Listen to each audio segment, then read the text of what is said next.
وہ کون سا ایمان تھا، وہ کون سا ایمان تھا کہ آتی ہے ایک عورت قبیلے غامدیہ سے صحابیہ ہے، آتی ہے، اے اللہ کے نبی مجھ سے ایک جرم ہو گیا ہے۔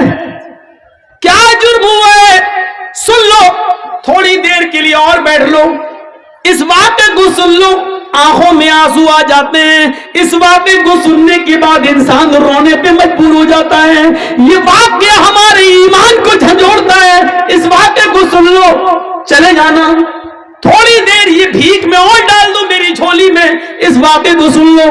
وہ عورت آتی ہے، اے اللہ کے نبی مجھ سے جرم ہو گیا ہے۔ آپ نے کہا توبہ کر۔ کہنے لگے اللہ کے نبی میں اسی دنیا میں پاک ہونا چاہتی ہوں، میں اسی دنیا میں اس جرم کی سزا پانا چاہتی ہوں۔ آپ نے کہا توبہ کر، اللہ سے مغفرت کی دعا مانگ، اللہ غفور الرحیم ہے۔ کہنے لگی میرا جرم تو سن لیجئے، کیا اس جرم کی کوئی معافی ہے بھی یا نہیں؟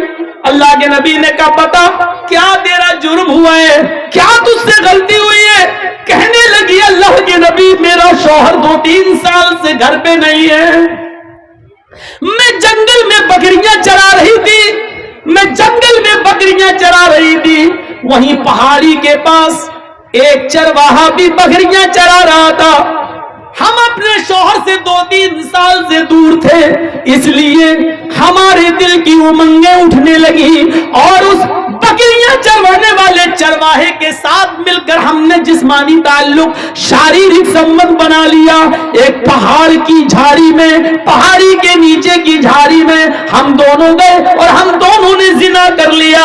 انی قد صبت الحد یا رسول اللہ، اے اللہ کے رسول میں حد کو پہنچ چکی ہوں، مجھ سے اتنا بڑا جرم ہو گیا ہے۔ اس جرم کی سزا اسلام میں یہ ہے کہ مجھے پتھروں سے مار مار کے مار ڈالا جائے۔ آپ کیسے کہہ رہے ہیں کہ اللہ سے معافی مانگ لے، اللہ سے توبہ کر لے؟ اللہ کے نبی نے کہا اچھا یہ گناہ ہوا ہے تم سے، جی ٹھیک ہے، کیا چاہتی ہو؟ کہا مجھے ختم کر دیا جائے، اسلام نے جو سزا بتائی ہے پتھروں سے مار مار کے مار ڈالو، ختم کر دو، ہمیں وہ سزا دی جائے۔ اللہ کے نبی نے کہا ٹھیک ہے تمہیں یہ سزا دی جائے گی، جاؤ اے صحابیوں اس عورت کو لے جاؤ۔ یہ نہیں پوچھا کہ کس نے کیا تھا، وہ مرد کون تھا، آدمی کون تھا، کہاں کا رہنے والا تھا، نہیں یہ سب نہیں پوچھا۔ کیوں؟ جس کی بات چھپی ہے چھپی رہنے دو، وہ جانے اور اس کا اللہ جانے۔ ہمارے یہاں تو ننگا کرنے کا رواج ہے، اچھا کس نے کیا، پھر اس کو فیس بک پہ ڈالو، واٹس ایپ پہ ڈالو، یہ ہمارے ایمان کا حال ہے۔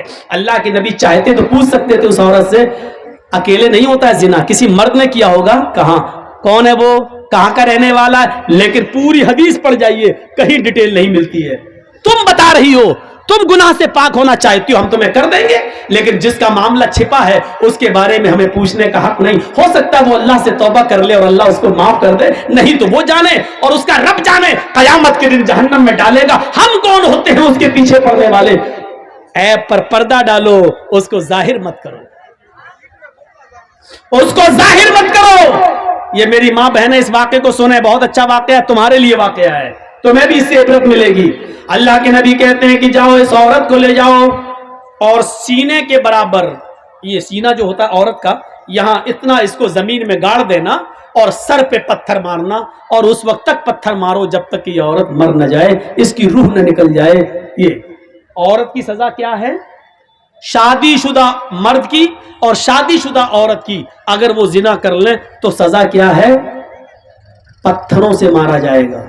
مرد کو دوڑا دوڑا کے مارا جائے گا، مرد کو ایک میدان میں کھڑا کر دیا جائے گا بیچ میں، اور چاروں طرف پبلک رہے گی، عوام، سب کے ہاتھوں میں پتھر ہوں گے، اور اس طریقے سے چاروں طرف گھیرا بنا لیا جائے گا کہ وہ بھاگنے نہ پائے، اور بیچ میں اس آدمی کو کھڑا کر دیا جائے گا، اور پھر پتھر مارے جائیں گے، جہاں سے گزرے گا وہی پتھر، سب کے ہاتھوں میں پتھر ہونا چاہیے۔ یہ مرد کی، سمجھ رہے ہیں زنا کی سزا کیا ہے؟ جس کو ہم معمولی کام سمجھتے ہیں وہ اتنا بڑا جرم ہے شریعت میں۔ کسی کی بہن اور بیٹی کی عزت و آبرو سے کھیلنا اتنا آسان نہیں ہے شریعت میں۔ اس کی سزا، جب تم کسی کی عزت لوٹ رہے تھے تو تمہارے جسم کے ہر بال رونگٹے کو، روئے کو اس کا انجوائے مل رہا تھا, مزہ مل رہا تھا. اس لیے سزا بھی ایسی ملنی چاہیے کہ جسم کے ایک ایک رونگٹے کو اور ایک ایک روئے کو اس کا احساس ہو جائے. اس لیے سزا بھی اتنی سخت رکھی گئی ہے.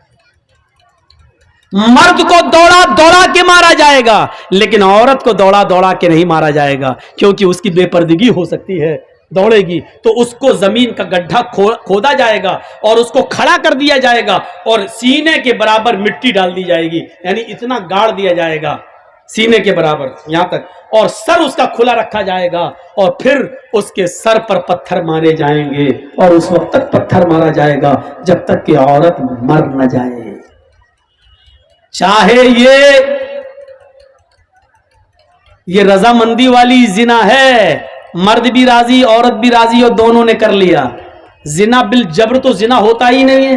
اگر مرد نے زبردستی کی تو وہ زنا نہیں مانا جائے گا, یا عورت کے ساتھ اگر زبردستی کی گئی, وہ بیچاری نہیں چاہتی تھی لیکن بندوق رکھ کر اس کے ساتھ عزت لوٹی گئی, تو پھر عورت گناہگار نہیں ہوگی کیونکہ اس کے ساتھ جبر کیا گیا. تو پھر مرد کو سزا دی جائے گی, عورت کو نہیں. اور عورت نے اگر بندوق رکھ کے غلط کام کروایا, مرد نے مجبور ہو کر غلط کام کیا, تو عورت کو سزا دی جائے گی, مرد کو نہیں. لیکن مرد بھی راضی عورت بھی راضی تو دونوں کو سزا دی جائے گی. اگر دونوں میں سے ایک کنوارا ہے ایک شادی شدہ, تو شادی شدہ کو پتھروں سے مار مار کے جان سے مارا جائے گا, اور جو کنوارا تھا اس کو 100 کوڑے مارے جائیں گے, اور 1 سال کے لیے اپنے شہر اپنی بستی سے باہر کر دیا جائے گا, اس کو گاؤں سے نکال دیا جائے گا, اور اپنے گاؤں میں 1 سال تک آنے کی انٹری اجازت نہیں ملے گی. 100 کوڑے پڑیں گے, چمڑے کے کوڑے, چمڑے کے, کپڑے کے نہیں, چمڑے کے کوڑے. 10-20 کوڑوں میں ہی وہ بیٹھ جائے گا اور کرانے لگے گا. 100 کوڑے میں تو اللہ بہتر جانے بچے گا بھی کہ نہیں بچے گا. تو میرے بھائی 100 کوڑے زندگی بھر کے لیے پھر اٹھنے کے لائق نہیں رہے گا. اگر بچ بھی گیا تو زندگی بھر چلنے کے لائق نہیں رہے گا, اٹھنے کے لائق نہیں رہے گا بستر پر. ایسے 100 کوڑے اس کے اوپر مارے جائیں گے, اور 100 کوڑے مارنے کے بعد بھی اس کو گاؤں میں رہنے کی اجازت نہیں. 1 سال کے لیے اس کو اس شہر سے دوسرے شہر میں داخل کیا جائے گا. اس کو اپنے شہر میں انٹری نہیں ہے, کیونکہ اس کو دیکھ کر لوگ اس لڑکی کو یاد کریں گے, اچھا یہ او پھلا کی لڑکی کے ساتھ اس نے, تو اس لڑکی کی بے عزتی ہوگی جس کے ساتھ اس نے ریپ کیا ہے یا زنا کیا ہے. اس لیے اس لڑکی کی عزت کو بحال کرنے کے لیے 100 کوڑے مار کو 1 سال کے لیے اس کو شہر سے باہر نکال دو. یہ اسلام نے سزا متعین کی ہے. اس عورت کو لے جایا جانے لگا. ایمان دیکھیے, ایمان. اس عورت سے زنا کا صدور تو ہو گیا, لیکن جب ہوش میں آئی, جب اس کو جوانی کی گرمی اس کے دماغ سے نکلتی ہے, تو سوچتی اللہ یہ میں نے کیا کر لیا, اللہ یہ مجھ سے کیا ہو گیا, اللہ یہ میں نے کتنا بڑا گناہ کر لیا. اب مجھے اس دنیا میں زندہ رہنے کا حق نہیں ہے.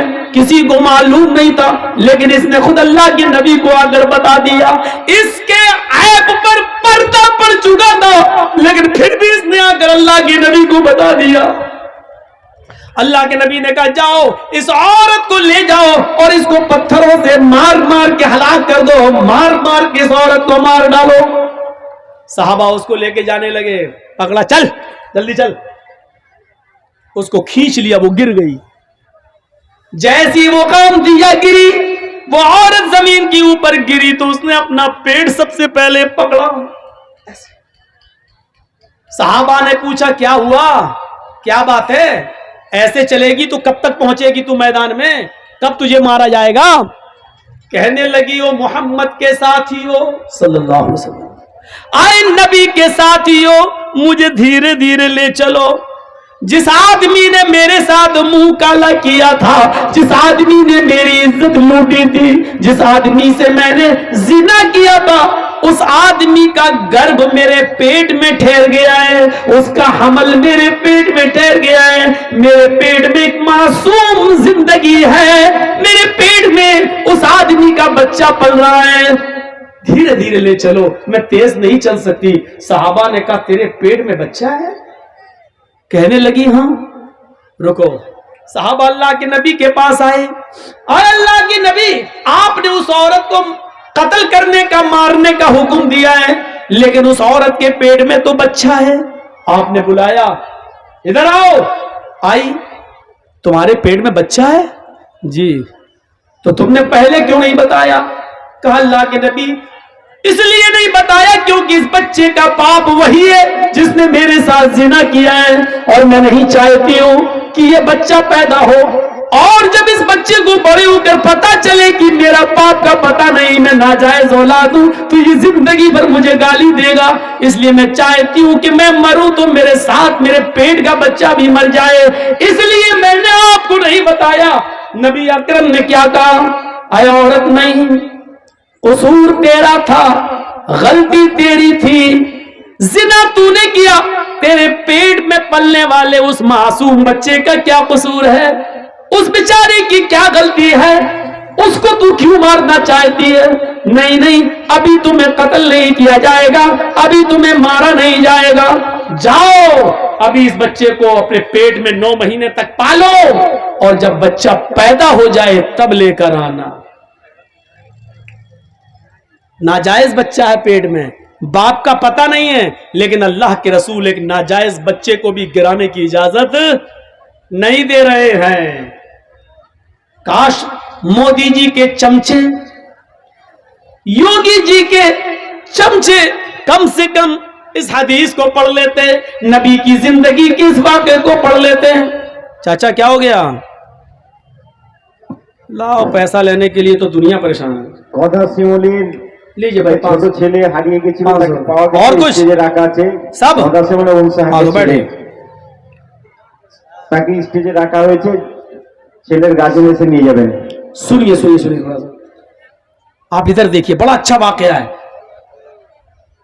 اللہ کے نبی ایک معصوم کی زندگی کو کتنا پیار کی نظر سے دیکھ رہے ہیں، جبکہ معلوم ہے کہ بچے کا باپ ناجائز، یہ بچہ جب پیدا ہوگا تو حرامی بچہ کہلائے گا، ناجائز بچہ کہلائے گا، لیکن اس کے باوجود اللہ کے نبی کہہ رہے ہیں بچے کو نہیں مارا جائے گا۔ بچے کا کیا قصور ہے؟ اس سے زیادہ انسانیت کسی دھرم میں ملے گی؟ اس سے زیادہ مانوتا کسی مذہب میں ملے گی؟ گئے، جاؤ اس عورت کو کہا بچہ پیدا ہو جائے تب آنا۔ 9 مہینے تک اپنے پیٹ میں رکھتی ہے، جب بچہ پیدا ہوا 2-4 دن بستر پہ لیٹتی ہے، چلنے کے لائق ہوتی ہے تو بچے کو لے کر آتی ہے۔ 9 مہینے میں اللہ کے نبی بھول گئے کہ یہ عورت کون ہے، آئی، اے اللہ کے رسول لیجئے بچہ، آپ نے کہا تھا جب بچہ پیدا ہو جائے تب آنا، آپ نے کہا تم کون؟ کہا نہیں پہچانا، کہا نہیں، میں وہی عورت ہوں جس سے زنا کا صدور ہوا تھا اور مجھے قتل کرنے کے لیے بھیجا جا رہا تھا، میرے پیٹ میں بچہ تھا۔ آپ نے کہا او غامدیہ، قبیلہ غامدیہ سے؟ ہاں، اچھا اچھا اچھا، او اب بچہ پیدا ہو گیا؟ کہ ہاں، یہ لیجیے۔ اس عورت نے اپنا بچہ محمد رسول اللہ کے ہاتھوں میں دے دیا۔ میڈیا والوں لکھو، اگر تمہارے قلم میں طاقت ہے دکھاؤ مانو، تاکہ یہ شکل مودی جی کو اور یوگی جی کو بتاؤ کہ مولوی ججی اس نے ڈنڈے کی چوٹ پر اعلان کر کے کہا ہے انسانیت کا یہ سبق، جس بچے کا باپ پتا نہیں ہے جو پیدا تو ہو چکا ہے لیکن ناجائز اولاد ہے، ایسی ناجائز اولاد کو محمد رسول اللہ اپنی گود میں اٹھا رہے ہیں، اس بچے کو اپنے سینے سے لگا رہے ہیں۔ تم تو برہمنوں کے مندروں میں شودر نہیں جا سکتا ہے، برہمن کی تھالی میں ہریجن نہیں کھا سکتا ہے، تم نے تو چھوت چھات کے ایسی نیت بنا دیے ہیں کہ اللہ کے بندوں میں ہی بٹوارا کر دیا ہے کہ برہما جی نے اپنے منہ سے برہمن کو پیدا کیا، ہاتھوں سے چھتری کو پیدا کیا، رام سے ویش کو پیدا کیا، پیروں سے شودر کو پیدا کیا، برہما جی نے اپنے منہ سے اس کو، ہاتھوں سے اس کو، چھتری کو، ٹھاکر کو اور ہریجن کو سب سے نیچے والے حصے سے، تم نے تو بٹوارا کر دیا ہے، تم نے تو بٹوارا کر دیا ہے۔ میرے پیارے ساتھیوں، ذرا تصور تو کیجئے اسلام کے اندر مساوات کا ایسا درس ملے گا، ایسا درس ملے گا۔ آپ کے محلے کی مسجد ہے، اذان ہو گئی ہے، پہلی صف بھر گئی ہے، جرجی صاحب مسجد میں جاتے ہیں، MLA منہاج صاحب مسجد میں جا رہے ہیں نماز پڑھنے کے لیے۔ اسلام کا کی مساوات دیکھیے، آگے والی صف بھر گئی ہے، جرجی صاحب میں، منہاج صاحب میں اتنی طاقت نہیں ہے کہ آگے کی صف سے کسی آدمی کو ہٹا کر پیچھے کر دیں، چل ہٹ ہٹ ہٹ، میں جرجیز ہوں، میں عزت والا اصل و رسوخ والا آدمی ہوں، میں آگے بیٹھوں گا۔ MLA صاحب کہتے ہیں پیچھے ہٹ، میں آگے بیٹھوں گا۔ اسلام نے یہ پاور نہ MLA صاحب کو دی دیا ہے نہ جرجیز کو دیا ہے. سعودیہ کی سرزمین پر مکے سے بڑی کوئی مسجد کون سی ہو سکتی ہے؟ وہاں ٹیکسی ڈرائیور اگر خانہ کعبہ میں پہلے پہنچ گیا ہے, رکشہ چلانے والا پہلے پہنچ گیا ہے اور وہ پہلی صف بھر چکی ہے, تو سعودیہ کے بادشاہ کو بھی ادھیکار نہیں ہے کہ اگلی صف سے کسی آدمی کو ہٹا کر پیچھے کھڑا کر دے اور خود آگے کھڑا کر دے. نہیں نہیں, جو میرے گھر میں پہلے آیا وہ پہلے بیٹھے گا, جو بعد میں آیا وہ پیچھے رہے گا. یہ تمہاری عدالت نہیں ہے, یہ تمہارا گھر نہیں ہے, یہ تمہاری اسمبلی نہیں ہے, یہ تمہاری میراث نہیں ہے, یہ مسجد ہے, یہ اللہ کا گھر ہے. یہاں ہمارے گھر میں کوئی ایم ایل اے نہیں, کوئی ایم پی نہیں, کوئی مولوی نہیں, کوئی حاجی نہیں, کوئی نمازی نہیں. ہمارے گھر میں سب برابر ہیں. کلکم من آدم وآدم من تراب لا فضل لعربی علی جمی ولا لعجمی علی عربی. کوئی گورے کو کالے پر فوقیت نہیں, کوئی کالا گورے سے افضل نہیں, کوئی امیر نہیں, کوئی غریب نہیں. میرے گھر میں سب آئے, سب برابر ہے. رکشہ چلانے والا بھی میرا بندہ ہے, میرے نام پر بھیک مانگنے والا بھی میرا بندہ ہے, اس ملک کی بادشاہ کو چلانے والا بھی میرا بندہ ہے, لیکن میرے گھر میں آنے والا سب میرا محتاج ہے اور میری نظر میں سب برابر ہے. میری نظر میں سب برابر ہے. خانہ کعبہ کا طواف کر رہے حضرت عمر فاروق کے پوتے سالم ابن عبداللہ عمر فاروق کے پوتے طواف کر رہے ہیں. اس زمانے کا امیر مکے کا گورنر ہشام ابن عبد الملک ہے. وہ دیکھتا ہے کہ پھٹے پرانے کپڑے احرام میں یہ بیچارے ہیں, تو کہنے لگا, اے عمر فاروق کے پوتے ہو تم؟ جی. اتنا پرانا پھٹا پرانا کپڑا پہن کر تم یہاں آئے ہو, چلو کیا چاہیے مجھے بتاؤ.